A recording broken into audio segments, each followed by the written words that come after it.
Super Bowl 56 is set as the Cincinnati Bengals will face off against the Los Angeles Rams. Welcome into Fantasy Football Today, DFS on Wednesday, February 2nd, 22 is the date. I thought that was pretty interesting. I am Frank Stampfl, joined as always by Mike McClure and Sia Nejad, and we've got a unique podcast for you today. Obviously, we can only talk so much about the DFS slate, so instead, we're going to look at this game from all different avenues, a real-life game perspective, betting perspective, player props, and then later on, of course, we will look at showdown pricing over on DraftKings. But first, boy, am I happy conference championship week is over.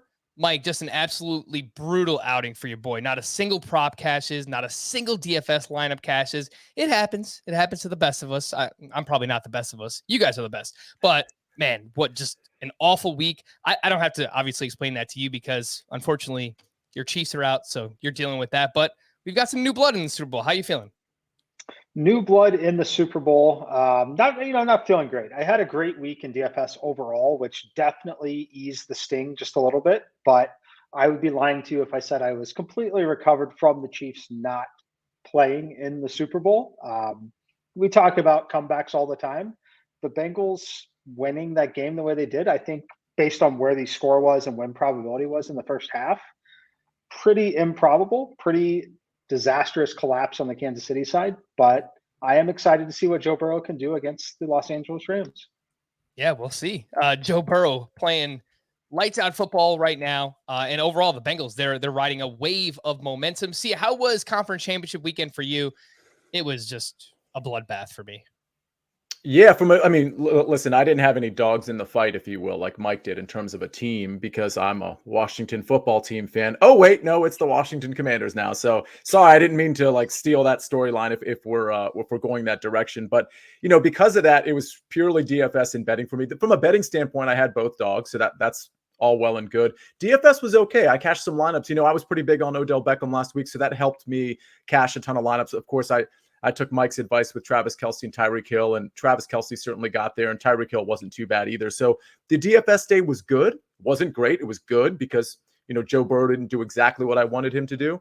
Other than that, it was nice to hit on the dogs, but it was just two great football games, 4 deserving teams going to the Super Bowl. Frankly, 8 deserving teams going to the Super Bowl if we go back 2 weeks. And unfortunately, there's only a spot for 2, and there's only one Super Bowl winner, and we casually forget about everybody else in the mix. When we think about this season 3 years from now, we won't even remember that the San Francisco 49ers were in the conference championship. We might forget that Patrick Mahomes was battling and should have probably, entered another Super Bowl. But here we are. We got 2 teams left. Yeah, we won't remember the 49ers by then because Trey Lance will have already won a Super Bowl 3 years from now, right? So we'll see what happens there in that direction. Look, I'd be lying. I'm happy that the Bengals are here. They deserve to be here, and I'm very happy for Bengals fans. It's an awesome story that they've made it this far. But I would be lying if I said I didn't want to watch the Chiefs and the Rams in the Super Bowl. Straight up. Of course, I want to watch Patrick Mahomes play more football. But that doesn't mean that we aren't excited about the Bengals again and potentially even backing the Bengals in the Super Bowl. We'll talk about that a little bit later on. Sia, you teased this Washington Commander situation. Should we just call you Commander Sia from now on? Is that cool? Is that what we're rolling with?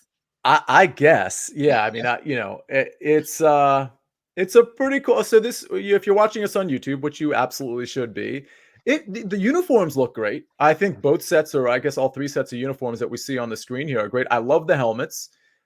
Somebody brought up on Twitter earlier that the W for Washington looks like the W in the Waste Management Open, or, for the Waste Management company. So I think that's kind of funny and interesting. But and that, by the way, that tournament comes up during the Super Bowl. For those of you that don't know, Mike does golf stuff. I do golf stuff, PGA, DFS, things of that nature, betting. And that waste management tournament is going to be really interesting this coming week. But with that said, I guess it's a good name. Listen, the reality when it comes to franchises receiving new names, nobody ever likes it because everybody usually pays homage to the former name, or, the new name usually doesn't really ring any bells because, it's new. So as far as new names are concerned, I think this is just fine. It'll take some getting used to, though.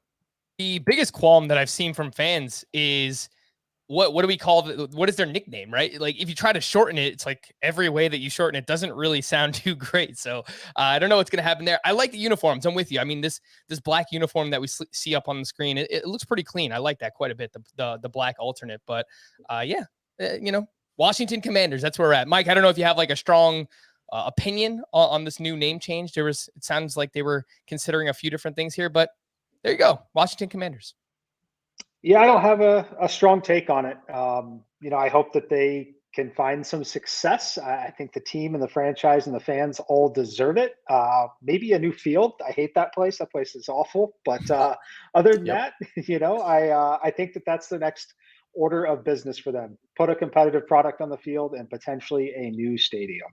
All right. Yeah, I think it starts at the quarterback position there. We'll see what happens with Washington in the offseason. It's going to take me some time to get over calling them the Washington football team. I kind of like it. Had a nice ring to it. Anyway. I didn't mind it either, for the record. Commander Sia. That's what we're going to go with. Before we get into the nitty gritty, just want to give everyone a programming update. We'll have 2 pods next week. One that focuses solely on betting, the game, player props, wacky props, all that kind of fun stuff for the Super Bowl. And then we will have a podcast later on in the week where we break down the showdown slate even further, maybe combinations of lineups that we're looking at, captains that we're considering. Obviously, we'll take a closer look at pricing as well. I'm thinking Tuesday release for the betting and then Thursday release for DFS. So be on the lookout for those. Let's start with Super Bowl 56. Just our initial thoughts overall. It's the Bengals at the Rams. For the second year in a row, a team will be playing the Super Bowl on their home field. Last year, the Bucs were playing in Tampa, and this year, of course, the Rams are playing in LA at SoFi Stadium. The line opened up with the Rams -3.5, quickly bet up to Rams -4. And it kind of felt like that's where it would last for a while. But now we're seeing Rams -4.5 at most books. So, Mike, what is your thoughts overall on the line here, where it opened, where it's kind of settled for now, and maybe where it might be headed? Yeah, I think it's going to stay right. I don't think it hits 5, right? I think it's going to stay in the 4 to 4.5 range. I don't think we see 3.5s again. My simulation makes it -4.1 at this point.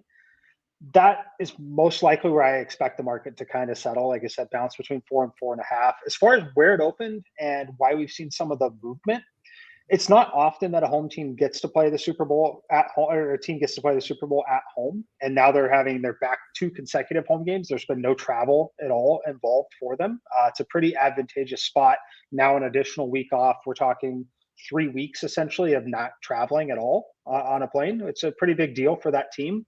And I think that's kind of reflective a little bit in the 1-point movement in the market. And I think that's where it's going to settle. Like I said, my number is 4.1 on it. I think it's mostly efficient where it's at. I think that they should be favored by, more than a field goal, but less than a touchdown. And I think the market's got it right. I think the only thing that's interesting to note is the betting percentages on it so far.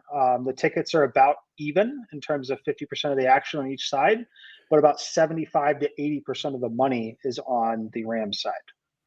All right, so some early money here coming in on the Rams. Sia, early thoughts here on where the line opened up, 3.5, kind of settled in at 4.5 as of now. Do you think this line moves either way? And what do you think about this home field advantage type storyline here for the Rams? Because I would have to imagine, as expensive as ticket prices are for this game, it is absurd. It's crazy right now. I would imagine that there's like a pretty good mix of like just celebrities and just fans of both sides. So what do you think about the line and the potential home field advantage for the Rams? So it's weird because it's the Super Bowl, so you're going to get sort of a corporate feel from a fandom standpoint. Obviously, there is going to be an advantage for the Rams. I think because there's a slight advantage to the Rams, I think people who are, maybe a little neutral might just kind of fall into instead of betting the underdog, just fall into the fact that, hey, this is the home team, let me go root for them. But I don't think it's a really big deal either way. I think, just as a side note, it's very interesting to me that we have 2 LA teams, and we saw just last week that, San Francisco traveled really well. They probably sort of dominated that from a percentage standpoint in terms of fans in the stadium, you could hear, I mean, the Rams, Stafford had to go on a silent count a couple times, which is very interesting. And just as a little side note, there's 2 LA teams. Like, could we have left one in San Diego? Yeah, probably. Or maybe put one somewhere else. But I don't think home field is going to be a huge deal other than what Mike said. They get to stay home for this extended period of time. I think there are some advantages there. As far as the line, I'm not surprised it moved. When it opened at 3.5, I thought it was fine. But, the more I think about the matchup, it's not the best matchup for the Bengals, especially when you consider their offensive line and how exposed they're probably going to be against the front 4, the front 7 of the Rams. So it wouldn't shock me, especially considering what Mike said about the amount of money that is already on the Rams versus the tickets. I mean, this probably could pop to 5. I don't think it'll go back down to 4. If it does, I don't think it'll stay there very long. So I wouldn't be shocked if this line ended up settling at 5. All right. Well, let's talk a little bit more about those advantages and the matchups. Sia, I'll come back your way here. You already mentioned, I think the biggest storyline here will be the Bengals offensive line versus the defensive line of the Los Angeles Rams. And the Rams had a pressure percentage of 31.9% in the regular season. That was tied for 9th in football. That number has gone up to 34.7% in the postseason. So that's one of the more obvious ones there. Is there anything else that you're looking for in terms of advantages or matchups to watch here, Rams and Bengals? Well, Ramsey is, you say Rams and it just falls right into Ramsey. I think that's an interesting matchup in terms of where they use him. We know Ramsey doesn't necessarily shadow. There's really 2 elite receivers on the Bengals. I have a feeling the way this game is going to go is that there's going to be such an incredible amount of pressure on Burrow that he is going to have to get the ball out very fast. And while Jamar Chase factors into that a little bit, I think T. Higgins actually probably gets a little bit more of the benefit of sort of some of those like lower A-dot receptions. So that's somebody I think to maybe key in on DFS or in the prop market. I think Burrow is going to get the ball out very fast. I think Mixon, and keep in mind Uzama's not there, and Drew Sample isn't exactly a guy that's going to be, killing it like we saw with Kendall Blanton, who came in for the Rams. So I think Mixon and T. Higgins are going to get the ball often. And I think Burrow is going to be in a little bit of trouble. They know that going in. The Rams know he's going to try to get the ball out really quickly. So that, adding that all together and knowing that the Rams are probably going to be able to move the ball pretty effectively against the Bengals, I see the Rams probably coming out on top here. All right, Mike, let's jump over to the other side here with the Bengals. I was looking more into it, trying to find what's the edge for the Cincinnati Bengals. And, turnover margin is something that they've thrived on so far in the postseason. They're +5 in terms of turnover differential. They have 6 interceptions in the postseason, but typically turnovers, they're not sticky game to game. So it's like, how much do you actually put into that? How much stock do you put into the turnovers here for the Bengals? Obviously, they got an interception late against the Chiefs, and that's ultimately what helped them win that game. The only other thing I'm looking at here, and we can't quantify this, it's really just momentum, right? The fact that the Bengals beat the Chiefs, they've made it this far, and they kind of have like a it feeling right now. They're playing with house money, right? It's like, it's very obvious to me that the Rams need this more than the Bengals do. Like, there's more pressure on the Rams to actually win this game. So from a Bengals perspective, what do you see in terms of maybe some matchup advantages against the Rams? It sounds bad to say this, but they don't have any matchup advantages against the Rams. They really don't. They're outmatched in every way, on every side. It's not significant mismatch for them in every way. But they have electric players. They can certainly compete and play. But you're right. This reminds me and what it feels like. And the reason I say, there's a couple reasons. It's a cross-sport analogy. I'm a Kansas City fan. I grew up in Kansas City. I follow the Kansas City Royals. The Kansas City Royals, with their 2 World Series runs, somewhat improbable, not really expected at that time. Obviously had good pieces, weren't able to keep it together. This team for Cincinnati and this run feels a lot like the Royals in their run to the World Series. A lot of playing with house money, a lot of improbable, a lot of being underrated. And frankly, I think I'm probably still underrating the Bengals a little bit. But in terms of edges that they have, they don't have, in my opinion, an edge really anywhere. And they have a massive disadvantage when it comes to their offensive line versus the Rams defensive line. So it's going to take more spectacular play from Joe Burrow at this point. And some turnover luck would certainly help. But yeah, they've been very, very fortunate to come back and be in this position. And like you said, at that point, they've got nothing to lose. They're out there having fun, and that's what makes the team dangerous. Yeah, and I think most people listening to this, not that you should take my betting advice, but I'm leaning with the Bengals. I mean, for that exact reason. It sounds weird, like everything statistically, everything you just said, matchups wise, it seems like it's in favor of the Rams. But given that pressure and the fact that the Rams have built this entire team to win a Super Bowl, there's no doubt in my mind that there is pressure on them to make this happen. I kind of feel like this is the Bengals game here. So that's the way that I'm leaning as of now. Do they win? I don't know, but like 4.5, that seems like too many points to me. See, do you have an early lean in terms of the points here, Rams and Bengals? Yeah, and by the way, I see your point. There certainly is an it factor with Joe Burrow. I liked the Bengals against the Rams mostly because they were getting a full touchdown.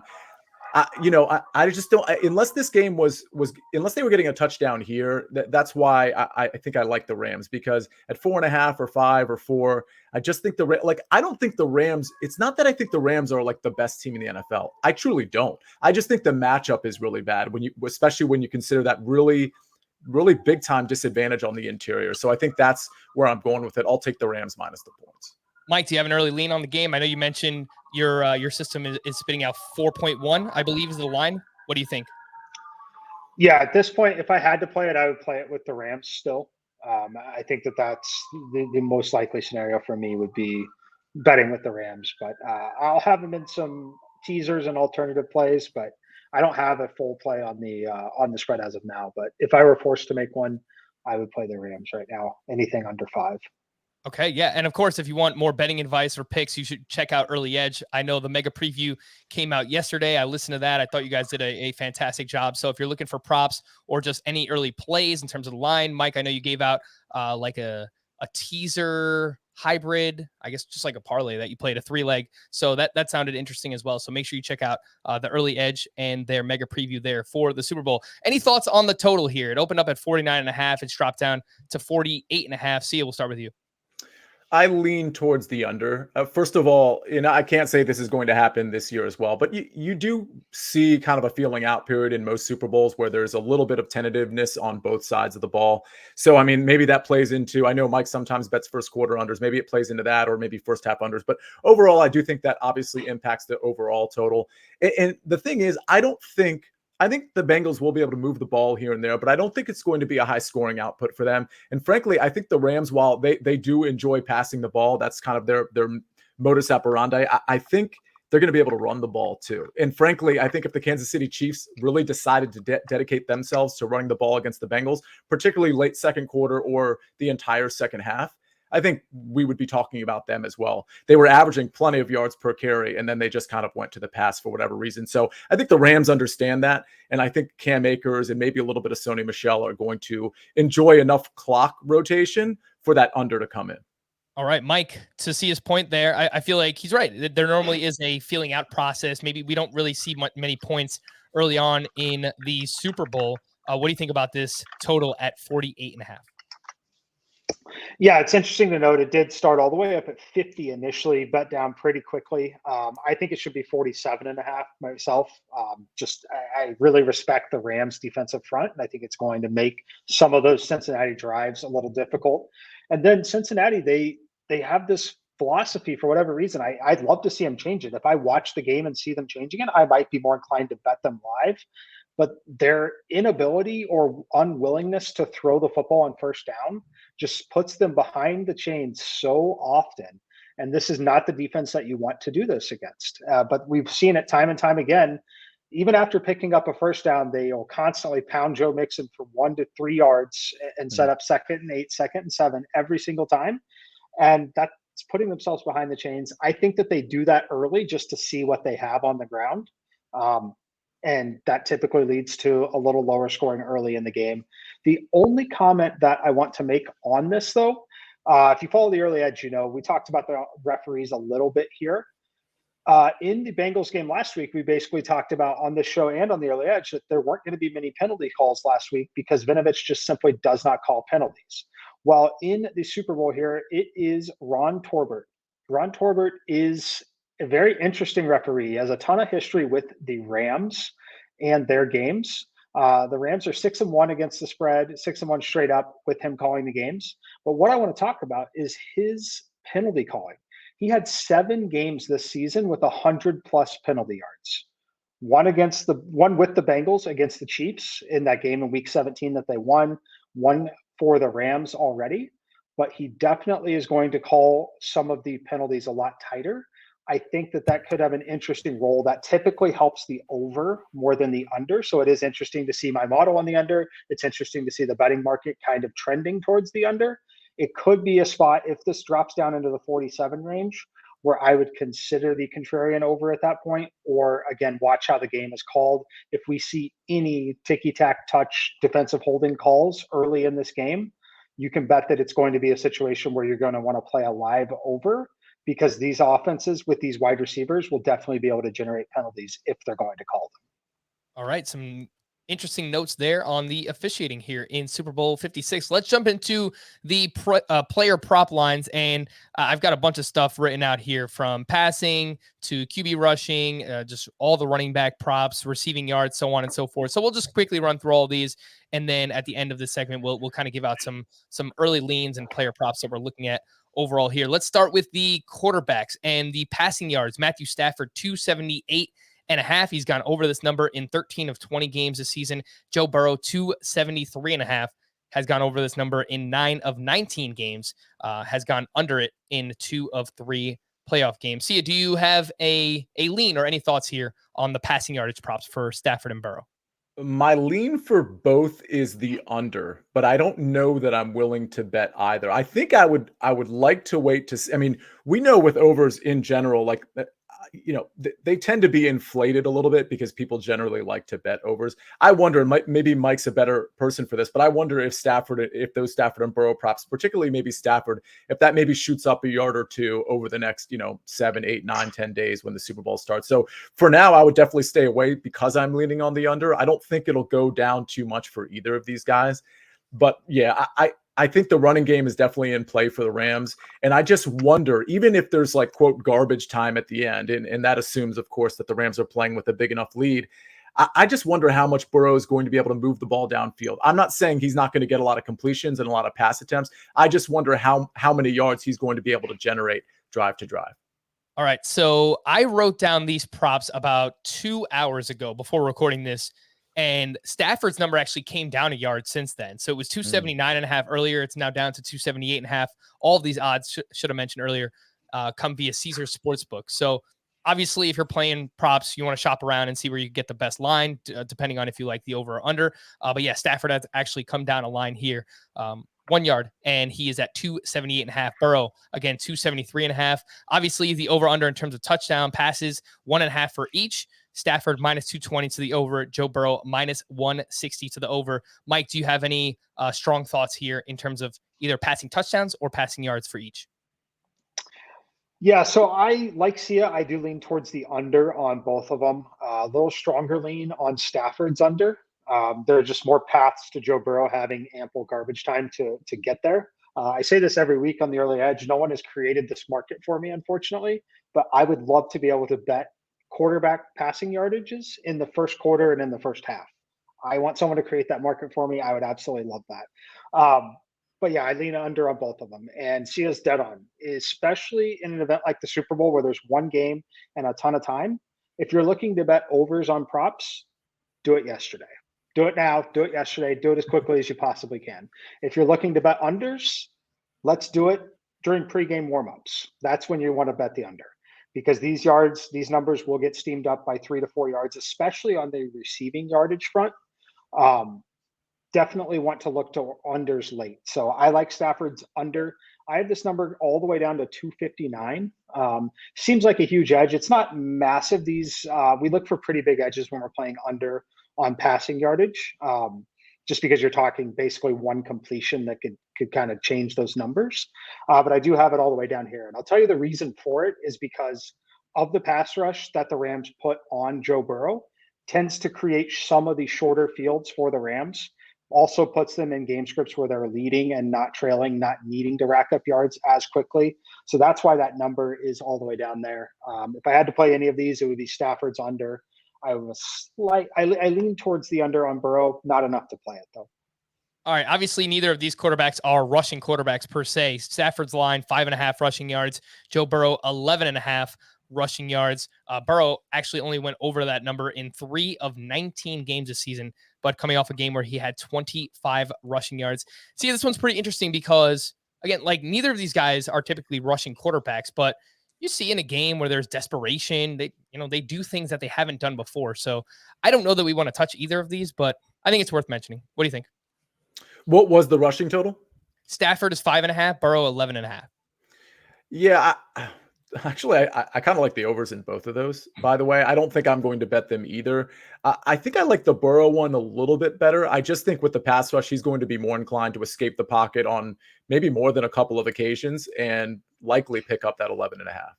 All right. So, yeah, if you like Burrow right now over at Caesars, the over is plus 100. So you're getting that at even money for Joe Burrow rushing yards. How about the running backs? We see Cam Akers at 63.5 rushing yards, Joe Mixon at 64.5 rushing yards. Mike, what do you think about these two running backs? So I'm definitely leaning under on Mixon. I like the unders a lot there. The Akers one is very interesting to me. I assume that he maintains the share of all the carries. I'm always nervous that Sony Michel could take work from him at some point. Longer time to prepare. It's a spot where I'm not going to play it either way, but I do like the under on Joe Mixon. Just has not been effective. I am guessing, hoping, thinking that they will figure out that they're not going to be able to run the ball on first down as frequently. I think it leads to even fewer carries for Joe Mixon. So I'll take the under on Mixon, but I'm not touching Akers personally. All right. Cam Akers has 55 rushing yards or less in 3 straight games, but the Bengals allow 4.5 yards per carry to running backs. That is the 6th most in the NFL. Joe Mixon has gone under that 64.5 number in 6 of his last 8 games, and it's quite a tough matchup here against the Rams. Sia, what do you think about the receiving yardage for both of these running backs? Cam Akers, 15.5 is the number. Joe Mixon, 26.5. Yeah, I like the Mixon over of 26.5. And it's mostly because he's not going to be able to run the ball. I completely agree with Mike. And honestly, I'll be taking Mixon under 64.5 rushing yards. With that said, I do think they're going to be able to utilize him in the passing game, particularly because of that pass rush. So I think 26.5 is very attainable for Joe Mixon. I like that. As far as Cam Akers, that one is a stay away from me in terms of his receiving yards, but I will say this. I do like his rushing yards over of 63.5. I'll be taking that. And part of the reason there is because, like you said, 4.5 yards per carry against the Bengals, but also his yards per carry ticked up last week. And that was with a shoulder injury that he was kind of nursing. He went from 2.6 yards per carry during the playoffs when he came back from his Achilles injury up to 3.7 yards per carry. And now he gets to enjoy a defense that's not nearly as good against the run. So given the game plan and how he looked last week, even with a shoulder injury, I don't see Sony Michel diving into that work as much as maybe he did the last week. He had 10 carries, I think, for 16 yards. He was very inefficient. I think he was in the game for a couple reasons. One is because of the fumble woes from Cam Akers from the week prior, but also because he did have that shoulder injury. I think after 2 weeks of rest, I think it's a renewed confidence in Cam Akers. So I like the over in his rushing yards, but I'm staying away from his passing yardage total. Rushing and receiving combined, Cam Akers is at 82.5, Joe Mixon at 95.5.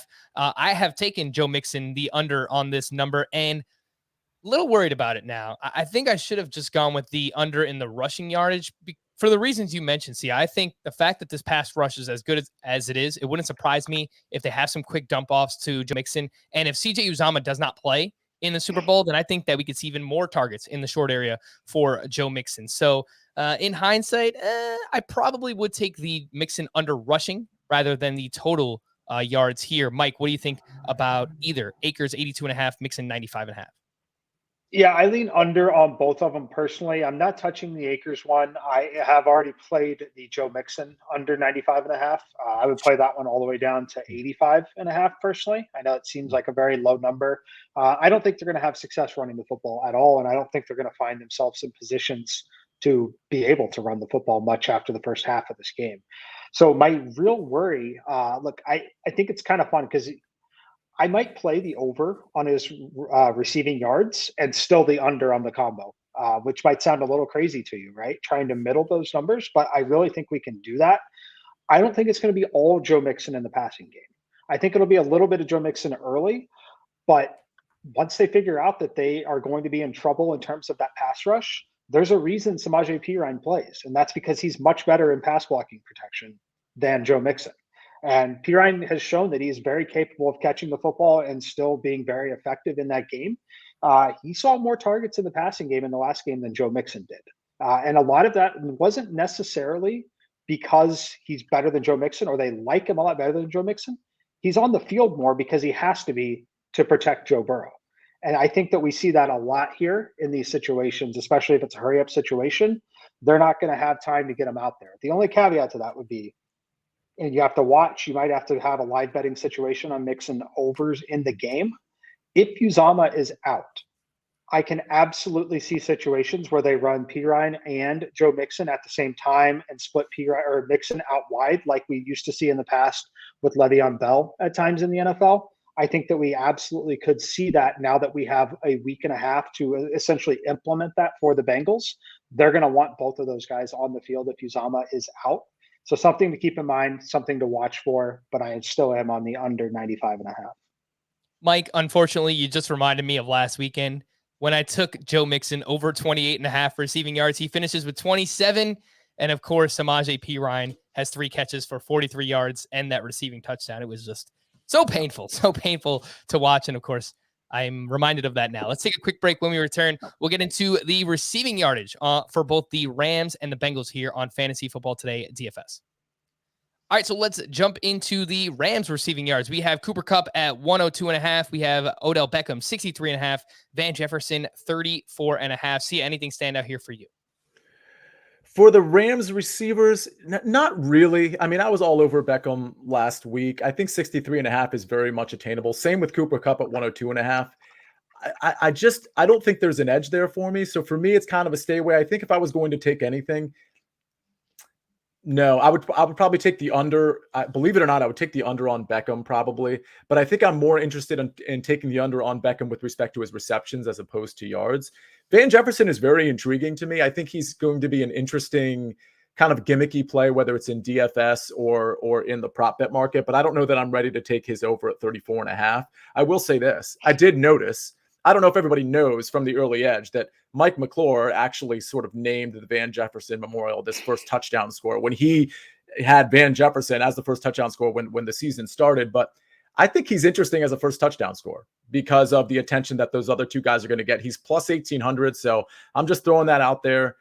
It's kind of nice that the last sort of, for those of you that watch early edge, the last VJM pick could actually be the first VJM pick, courtesy of M Squared. Very nice there. The Van Jefferson Memorial. Let's see who winds up with that here in the Super Bowl. Cooper Kupp over 102.5. I've actually bet it already myself. He's gone over this number in 13 of 20 games, but I'm with you. See, I do like the over the receptions number as well there at 8.5. The guy's just seeing so many targets. Mike, any leans here? Any thoughts on Kupp, Beckham, Van Jefferson? Yeah, Kupp is the classic example of like, I can't take the under on it. Like, there's just not going to be good, not going to be fun. I'm very worried still. Still very worried about just the Rams defense being so good, putting them in positions where they don't have to rack up as many yards. No one wants to talk about it. I think there's a big scenario here where the Rams win in a blowout like we thought the Chiefs were going to last weekend. So I'm a little concerned with that. I'm not playing the under on it. Not going to fault you for wanting to play the over. If the game is even remotely competitive late, he's definitely going to get there, or at least have the opportunity to get there. But I'm completely off of it. The Beckham one is interesting. The target share in the last 2 weeks for Beckham has been great. And some of it with Higbee being out again, potentially, like I kind of lean over on Beckham's number still, just because it's so low. The way that I'm going to attack it, though, is going to be through his longest reception, which you can find at 22.5 yards. I think that that's a better number. We've seen 29 and 31 in 2 of the last 3 games. That's where I like it because I think that you can get there in multiple game scripts with him. And the reason for that is if they're comfortably winning or just normal, up by a touchdown kind of thing, I think that that's when they take the deep shot to Odell Beckham. And if they're trailing or in an ultra competitive game, I think he ends up getting there just through that. But I think that there are scenarios here where we think about Kupp when they're winning. I think that Beckham's the guy that they will take deeper shots down the field to while they're in control of this game. So if I had to play one of the two, it would actually be Odell Beckham at that number. All right. Yeah. And you mentioned the Van Jefferson Memorial Sia before. and Van Jefferson potentially playing out in that role. The other day I saw Odell Beckham at 10-1 first touchdown score. And I was like, man, I kind of like that because he's been used more in the red zone. Obviously he can make that big play and, obviously big stage Super Bowl. It feels like, get stars involved. Last year I was on Gronk to score a touchdown that came through. So I kind of liked Odell Beckham 10-1. That number has dropped tremendously. It's now plus 675 over on Caesars. Wow. I just checked DraftKings as well. 5-1 is the first touchdown score for Odell Beckham. So you snooze, you lose, man. I should have jumped in there. That's insane on Odell Beckham. Yeah, just huge movement there in terms of him. So we'll see where else where do these other lines move throughout the course of the week. How about the Bengals? We have Jamar Chase 80.5, T Higgins 69.5, and then Tyler Boyd down at 39.5. Notice we haven't mentioned any of the tight ends, both CJ Uzomah and Tyler Higbee dealing with MCL sprains. So we just don't know as of now. We'll have to see what happens next week in terms of practice reports. They've kind of left open the possibility of either or both of those guys playing. So we'll see what happens next week. But Sia, what do you think about the Bengals numbers here? So first of all, I don't think either of those tight ends are playing. I'm betting a pretty high percentage on my rampant non-medical speculation. And the way those injuries happen to sprained MCLs, I mean, coming back in a couple weeks and being fine, I don't really see it. So I'm just throwing that out there because I've already looked at, like, for DFS, I've already looked at like guys like Kendall Blanton, for example, and I'm waiting to see props coming out on those guys because I could see a scenario where Blanton is involved yet again. So the guy I like, I think the most here is T Higgins, and I like his over 5.5 receptions. I like it better than the 69.5 total yards, although I think he can get there with both. Listen, any of these guys can get there, especially Jamar Chase, but I just think getting the ball out fast, yes, Chase can be that guy, but I think we've seen it over the last few weeks. T Higgins ADOT isn't necessarily going to be as long. He seems to be, other than Tyler Boyd, who might be in the slot, T Higgins is one of those reliable weapons. You don't have CJ Uzomah. You don't have that big target, but you do have a big target in T Higgins, who's a great route runner and who sometimes can just control his ADOT in terms of what the coaches like to do with him. So I see him having really a lot of work. I think he's going to outcatch Jamar Chase, maybe not out yardage him, but outcatch him. And I think he's going to serve as the safety blanket for Joe Burrow. All right. T Higgins also 5.5 is the number there for him. He's gone over the yardage number, 69.5 in 2 of 3 playoff games, over in 8 of 17 games this season. Mike, how about you when it comes to the Bengals? We have Chase, we have Higgins, and we have Tyler Boyd. If you want to throw out any tight end numbers, just in terms of like where it's projecting or like when it opens up, what the number needs to be for you to jump on it, feel free to mention those as well. Yeah, I don't have much interest if it's not going to be Uzomah playing. I don't have a ton of interest in going to Drew Sample personally. I mean, I think you could play him in DFS, obviously, much different story. But even then, I think they've priced up both of the backup tight ends because the injury news was out ahead of time. As far as the Bengals wide receivers, I do agree that T Higgins, in terms of the reception number, is probably going to be a good look. I think he's going to certainly see enough targets to get there. I do like Tyler Boyd in the slot. I think that his number is obtainable enough. I think at least yesterday when we were on the early edge, you could grab that at 37.5. I think that number should be closer to 42. I would expect it to close around 42, 42.5 by the time the game starts. And wouldn't even be shocked if it ballooned all the way to 45 if CJ Uzomah is truly ruled out in this game. The one prop that doesn't exist yet, it probably will by game day. I would like to find and play over on Jamar Chase rushing yards. They've used him in the backfield and on end arounds a little bit over the last 5 games. I would expect a little bit more of that, especially if things are difficult in terms of the pass rush, they're having trouble. I wouldn't be surprised to see them put the football in his hands, not to the extent that they do with Deebo Samuel, the 49ers, that is, but I do think that they do that. So I'm going to be watching for that. I would expect it to be like over 2.5 rushing yards. I don't think it'll be the freebie of 1.5 or half a yard, but be on the lookout for that because I definitely think Jamar Chase ends up with at least 1, but as many as 4 or 5 carries in this game. All right. Yeah, he has at least 1 carry in 3 straight. And in those 3 games, 3 rushing yards, 2 rushing yards, 23 rushing yards there for Jamar Chase. All right, so you mentioned already some of these props that you like overall. Are there any that you've either bet already or you're leaning towards betting? Yeah, there's a few that I've bet, and there's a few that I'm leaning towards. So I'll just rattle them off real quick. I think we've gone over all of them. Mixon under 64 and a half rushing yards. Mixon over 26 and a half receiving yards. Although I will say that the Pirine stuff that Mike dropped is very compelling. I mean, remember what he did with that screen against Kansas City. That literally was the turning point of the game. A lot of people think it's, Kansas City, failing to score at the end of the first half, but it was really that Pirine play where it was like, oh, I guess the Bengals are kind of in this game. So they clearly rely on him, even when it was going badly for him against the Titans, when he kind of was part of the reason there was an interception there. They don't hesitate putting him into the game in situations where they think it requires it. So that's interesting. T. Higgins over 5.5 receptions. I do like. Cam Akers over 63 and a half rushing yards. I like. And let me say one other thing. If you think the Bengals are going to win, it's plus 170 money line. I don't think the Bengals are going to win. But if you think the Bengals are going to win, I would just go ahead and bet Burrow MVP at plus 225, because I don't see many paths to the Bengals winning. And the quarterback of the Bengals, one of the future guys of the NFL, right up there with Pat Mahomes at this point, I don't see him not getting the MVP trophy. So again, if you're interested in playing the Bengals and you want to you just want to go money line, I think there's basically like a 90% chance that if they win this game, maybe 95% chance, if they win this game, Joe Burrow is the MVP. So go ahead and take the plus 225 as MVP instead of the plus 170 money line on the Bengals. All right. Some MVP thoughts there from Sia and Mike. What are you thinking? I know you've already mentioned these picks. Did you actually bet them already, or are you waiting? Maybe you're waiting to see if Mixon's number gets pushed up a little bit more before you take the under.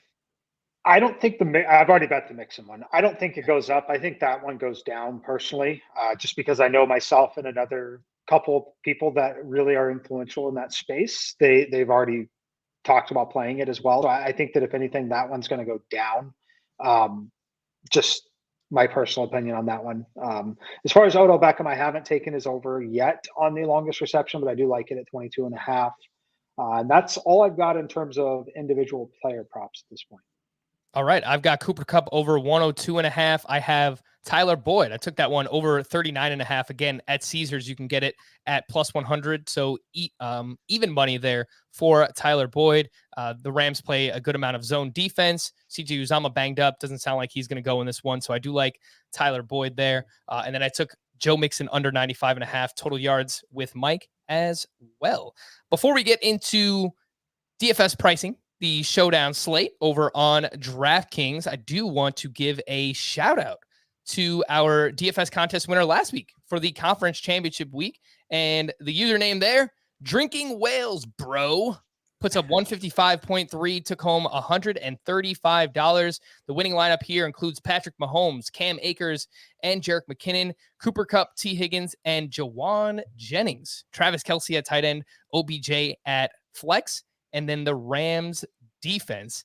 And he wrote in, he mentioned, I probably should have had that ready to go. I'll pull up what he said, but basically he wanted stacks from the top two team totals, and he didn't want to play the wide receiver one for Patrick Mahomes. That's how he got different here. So he winds up playing Cooper Kupp, and that's basically what you needed. Sia, what do you think about this lineup?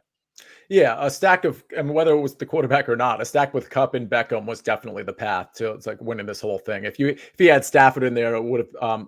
I'm trying to remember what Stafford's points were, but I know a guy who won a big single entry tournament that I was in had a Stafford stack with Beckham and Cooper Kupp. So yeah, I like this lineup a lot. Listen, we all kind of knew Cam Akers was going to be trouble because it's just the right price for him, but was he really going to get the work after what we saw the week before? So that ended up sort of busting, but there weren't a lot of good running backs to choose from. And if he went up to Joe Mixon, he wouldn't have been able to afford what he got here. So I don't mind the Jawan Jennings dart. I thought, he definitely could have gotten loose the game before. He had 94 yards and 2 touchdowns. So that certainly makes sense. I think this is a pretty good lineup, and I'm not surprised it took it down. I love that he got Kupp, Beckham, and Kelce into his lineup. And obviously T. Higgins was no slouch either.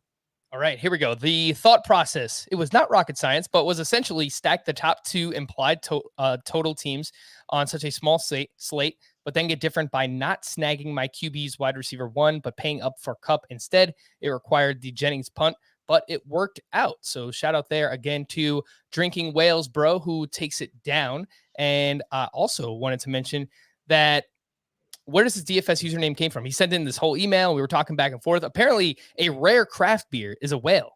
And it kind of stems from that and how beer guys also say, bro. So, yeah, I'm a beer nerd like Heath. For those who don't know, Heath Cummings from Fantasy Football Today. Obviously, a big fan of beer, craft beer, breweries, all that kind of fun stuff. And you can follow this gentleman's Instagram, Drinking Whales Bro. That's whales with a Z for some more beer content. But wait, there's more. Mike, you haven't talked yet. You further incentivized this contest by offering up a Tiger NFT. Obviously, NFTs are where it's at right now. They are blowing up in the crypto NFT space.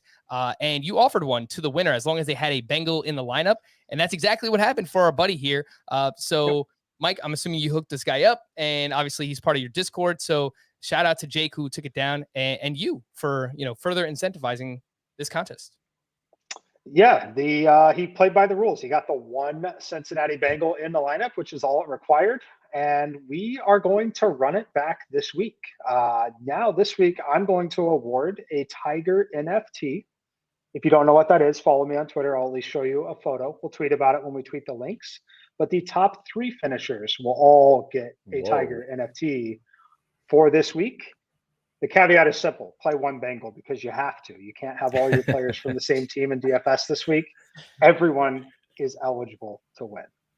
All right. And speaking of that contest, I've already made it. We have 200 entries, our biggest contest of the season. I think it makes sense. Obviously, we have 2 weeks to fill this bad boy. $5 to enter. The top 20 will get paid out in this contest. The link will be in the podcast and the YouTube description. So not only can you win our hard-earned money, our hard-earned $5 that we will be entering into this contest, but you can win a Tiger NFT as well. Make sure that you have one Bengal in your lineup. Actually, you have to have one Bengal in your lineup. So it's going to be fun. Here we go. The Super Bowl Showdown slate. And let's jump right into that. What are we doing here in terms of volume on this slate? Obviously, it's a showdown. Mike, we'll start with you. Obviously, you have had a ton of success playing the showdown slate. What are you doing here in the Super Bowl? Should you play more lineups, higher prize pool contest? I see that there's $1 million contest on both DraftKings and FanDuel. $15 to enter on DK, $5 to enter on FanDuel. What are we doing for the Super Bowl? Yeah, I'm playing a lot more personally. It's not often that we get to play the Millionaire Maker on DraftKings and actually have it make sense to play it. And I know that might sound weird to say, but when you're normally playing it on some of these, there's a $2.5 million or $2.25 million prize pool with $1 million to first place. Not remotely sustainable at all, really, to go try and play that. This time, it's a $6 million prize pool with $1 million to first on DraftKings. That is a lot more sustainable. You look at the payout structure and everything is a lot more sustainable. Now, all of a sudden, instead of $100K or $1 million to first and down to $20K by the time you're at third place, you got $200,000 to second, $150,000 to third, $100K to fourth. There's more money at the top. It's almost guaranteed to be a tie. It's going to be very hard to have a solo win in this one because the targets are so concentrated. So now all of a sudden, if you're able to grab that top lineup or a share of it, you're still likely looking at $50 to $100, $200,000 in the split. Makes a lot more sense. So I will be playing a lot more. I'll probably have 25 to 50. It's not impossible to move that all the way up to 100 lineups in it, but 25 to 50 will be the range that I will have at a minimum for this one. All right, Sia, my first thought here when I was looking through the slate was that the pricing is really tight, and I think that makes a lot of sense. Obviously, they have had some time to think about this, and they've priced up the backup tight ends just in case CJ Uzomah and Tyler Higbee don't play. So what did you think about the pricing so far, and how are you handling it when it comes to the volume in terms of lineups that you're playing in the Super Bowl? Yeah, I probably won't switch it up too much than versus what I had the last couple of weeks. So what that really means is I'll probably play like 5 to 10 different lineups across maybe 4 or 5 contests. What that really means is I'll play a few single entries and I'll play a few, I'll max out a few 3 maxes. And I think for me, it's, I'd prefer like a 2-game slate or a 4-game slate, but for me, this is going to be so like game script dependent. We talk about it all the time, but you kind of have to go with how you think this game is going to go, and you play your guys around it. And then you might have some variation. That variation could be the players, or that variation could be the game script, depending on how many lineups you're playing. But I really am, I'm feeling pretty strong about, and I could be wrong, but I'm feeling pretty strong about the Rams kind of controlling the line of scrimmage, that the Rams defense might get involved here. So like players like that, whether it's Matt Gay or even Evan McPherson, I think all of those guys, the defense, I think they're all in play. There's not a lot by way of cost cutters. I mean, Samaje Perine down there at 2,400, Kendall Blanton, kind of priced up at 4,600. And then everybody else is kind of above that. There's really nobody below those two that I'm like super interested in. So it's going to be hard. I'll probably, fade Cooper Kupp at your own risk, right? I might play him, but I might not play him with Stafford, for example. Wow. Sia, no love for Ben Skoranek, huh? $600 here on the slate. I mean, you want to save some money. That's your guy. Actually, that's true. Not that I'm kind of.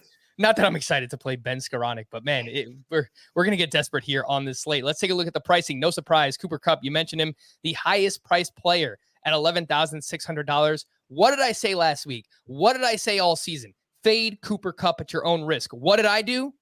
I played Cooper Kupp in 1 out of 5 lineups. So that would explain why I didn't really have a great conference championship week myself. That number gets boosted all the way up to $17,400 in the captain spot. For the QBs, Matt Stafford is at $10,800.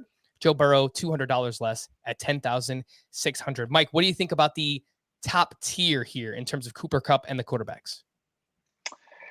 Yeah, you're going to have to make some sacrifices to get them in at the captain spot. There's no doubt about that. I'll play them. I'll definitely have exposure to all of them. I probably won't have a ton of Stafford in the captain spot. I'll most likely elect to play Cooper Kupp at that point.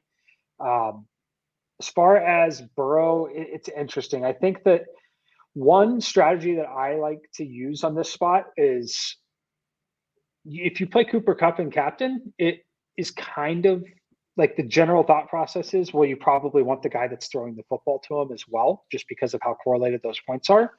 However, I will likely not be pairing Stafford with Kupp. I'll likely pair him with Burrow, just because I think that there's still some correlation in that, in Burrow having to throw the football a lot more. And I just think there are more paths to Burrow having a bigger game than Stafford at that point. So as far as where I'm going, though, I think in terms of simulations and models, Cam Akers is going to pop as someone that should be an optimal captain, just because of the usage and the price point. If you look at the price point at 9,600, like that's the most obvious captain choice on the slate. I think he's going to be incredibly popular because, again, that's what most computers are going to spit out.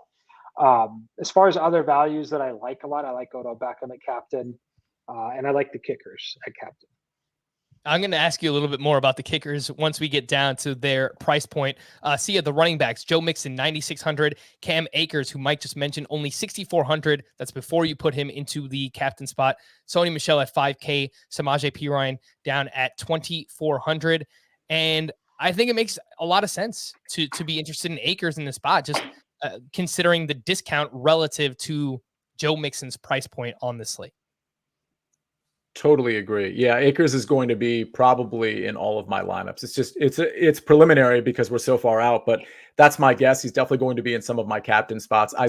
With the game script I'm foreseeing, I mean, I think you could actually have Akers and Sony Michel in your lineup, and maybe that might end up being the optimal lineup if the game, with maybe the Rams defense, if the game goes the way I think it could go. If you put those three in there, you could still add Cooper Kupp. And you could still add a primary player for the Bengals, and then just go from there with your 6th spot. So, yeah, I like Cam Akers a lot. Mixon, I'm a little undecided on, because I do think he's going to get some receptions. So I think he's going to end up getting some yardage. And he's going to get that full point per catch.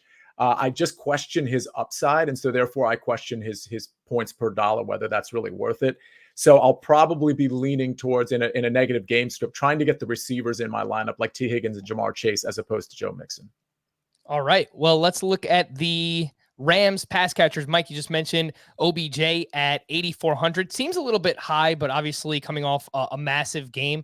And I think seeing that salary and the fact that his touchdown props are moving and people are excited, like, man, there's a lot of excitement about Odell Beckham in this game, and I think it makes a lot of sense. Van Jefferson is 5,200. Higbee, 4,800. If he can't go, Kendall Blanton is there at 4,600. So, again, those backup tight ends are already priced up here. What do you think about the Rams pass catchers?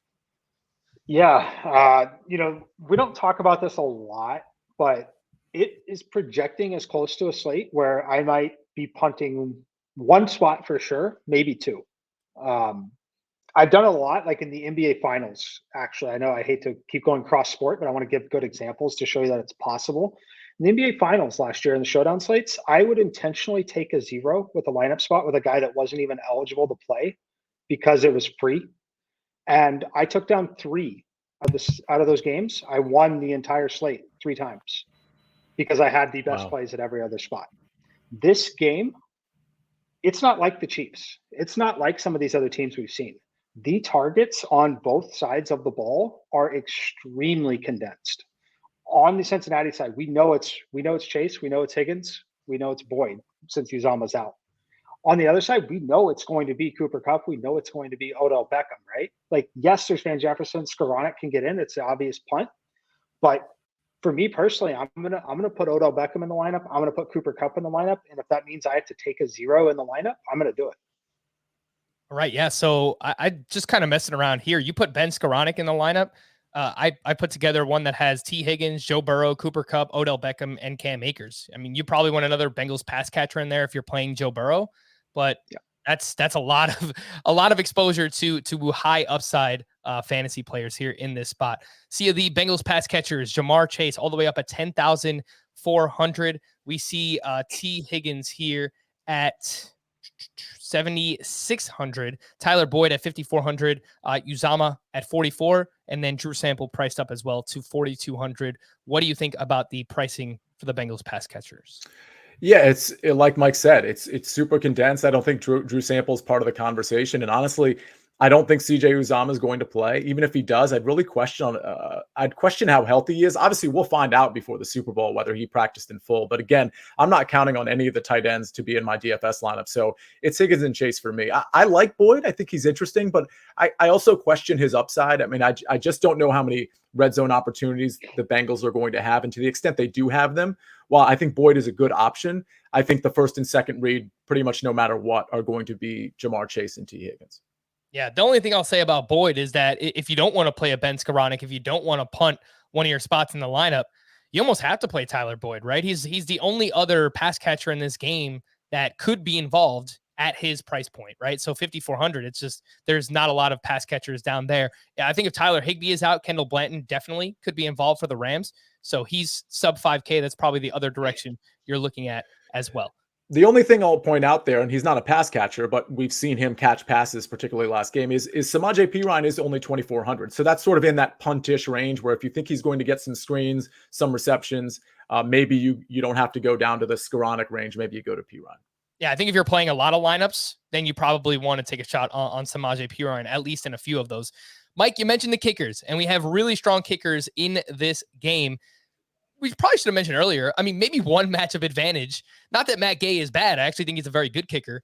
Evan McPherson is probably better than him. So maybe that's the advantage for the Cincinnati Bengals in this game. McPherson is 4K. Matt Gay is 3,800. And then we have the defenses, 3,400 for the Rams, 3,200 for the Bengals. Which kickers are you looking at? Are you looking at any defenses? What are the rules when it comes to playing kickers and defenses on Showdown? Yeah, so I like both. I'll play double kicker lineups. There's a scenario here where I'm going to have both kickers and the Rams defense as 3 of the lineup spots. And then that'll obviously be a Cooper Kupp captain lineup. Bank on him grabbing receptions, not a ton of scoring. But the kickers are going to be your best friend here. You go look at McPherson's game log. He has double-digit points in 7 straight games. Now go look at his price point, $4,000. Go find every other player in this player pool that has double-digit fantasy points in 7 straight games. It's going to be really hard to do, especially when you consider the price point at 4K. Same thing for Matt Gay. That number drops down to 7 fantasy points, but on a single game slate, 7 fantasy points at 3.8K, not the worst thing in the world when you see routinely guys like even Akers, Mixon, Boyd, those guys fail to hit double digits more often than not in some of these situations, right? So I'm going to have a ton of both kickers. It's the biggest source of edge in terms of like casual people playing for the Super Bowl. The reason for that is you don't use kickers in DFS anymore. You don't use them in a normal week. So they're not something that the normal person is used to thinking about, used to talking about. We like to think about scoring touchdowns. I think we see a lot of field goals here in this spot. So I'm actually most likely to fade both quarterbacks and play kickers. As I think that we see drives end. I think we see people put points on the board. That's just where I'm at personally. I have a lineup if you'd like me to share a preliminary lineup with you, just to give you a build. It's one that I'll play, but the biggest piece of advice I didn't talk about early is do not use all the salary cap. It's the easiest way to guarantee that your lineup will be duplicated is if you use all 50,000. Now, after saying that, I'm going to give you a lineup that uses all 50,000 because it's going to be duplicated anyway after I share it with you. Odell Beckham at the captain spot. Cooper Kupp, Jamar Chase, T. Higgins, Matt Gay, Evan McPherson. All of the target monsters that are going to catch passes, playing on the game script that they move the football, catch the passes, don't get in the end zone as often, which doesn't award the quarterbacks a lot of points, right? Mm-hmm. Then you've got the 2 field goal kickers, which if that game script is playing out where they're coming up short but moving the football, they're kicking field goals. It's going to be incredibly different to not have either of the quarterbacks in a lineup, but it would not shock me if you were able to get there if you have 8-10 receptions from some of these guys with not a ton of touchdowns. But don't be afraid to play the kickers. They are your best friend. All right. And those things are directly correlated, right? Fading quarterbacks and playing kickers for the exact reason you mentioned, Mike, is that if these drives stall and the quarterbacks are not throwing touchdowns, then obviously they're probably not winding up with a lot of fantasy points because neither one of them rushes the ball. So they need passing touchdowns to have massive games. And if they don't do that, then we're probably going to see some pretty big games from both kickers here. And they're both talented guys. I mean, you mentioned how consistent McPherson has been. Matt Gay, double-digit fantasy points in 6 of his last 9 games. That's great. At his cost, $3,800 here on the Showdown slate. Sia, do you have any thoughts when it comes to kickers or defense here? No, I like all of it. I mean, I think I'm going to be playing the Rams defense in a lot of my builds, and I think that's going to correlate pretty well to playing Matt Gay. I like Gay a little bit more than I like McPherson, not because he's a better kicker, like you said. I just think he's going to be situationally, I think he's going to be in a more advantageous position for the Rams to be like, okay, we're going to kick the field goal here, as opposed to a potentially trailing Bengals team late in the game. So I like everything Mike just said. I'll probably be, of those 3, I'll be on the Rams defense the most, but I'm definitely going to be incorporating a lot of Matt Gay into my builds and maybe just a little bit of Evan McPherson. All right. Well, this one went a little bit longer than I expected, but man, it's the Super Bowl. There's a lot to talk about. Again, next week we'll be back on Tuesday and Thursday. We'll be breaking down some player props on one of those, and then we'll look closer at the DFS slate here for the Super Bowl. For Sia and Mike, I am Frank. Thank you all for listening and watching Fantasy Football Today DFS. We'll be back again on Tuesday. We'll see you then.